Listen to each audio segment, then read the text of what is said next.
সত্যি তো প্রত্যেকটা রাতেই তাকে ভাবা হয়, প্রত্যেকটা দিনেই তাকে ভাবা হয়, প্রত্যেকটা সময় তাকে নিয়েই চলা হয়, প্রত্যেকটা সময় তার জন্য, প্রত্যেকটা সেকেন্ড তার জন্য, প্রত্যেকটা অনুভূতি তার জন্য, প্রত্যেকটা সংস্পর্শ তার জন্য, মন থেকে মনের সংস্পর্শ। कल तुझको देखा था मैंने अपने आंगन में, जैसे कह रहे थे तुम मुझे बांध लो बंधन में, कल ना ना ना ना ना না না না। আমি হাসছি কেন, আমি লিরিক্স জানি না সেজন্য আমি হাসছি।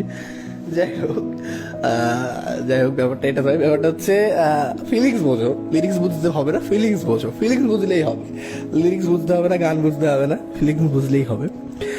বিষয়টা হচ্ছে এটা যে আমরা মিস করি এজন্য কারণ সেই মানুষটা আমাদের লাইফে অনেক বেশি ইম্প্যাক্ট ক্রিয়েট করে যায়, সেজন্যই তো মিস করি, তাই না?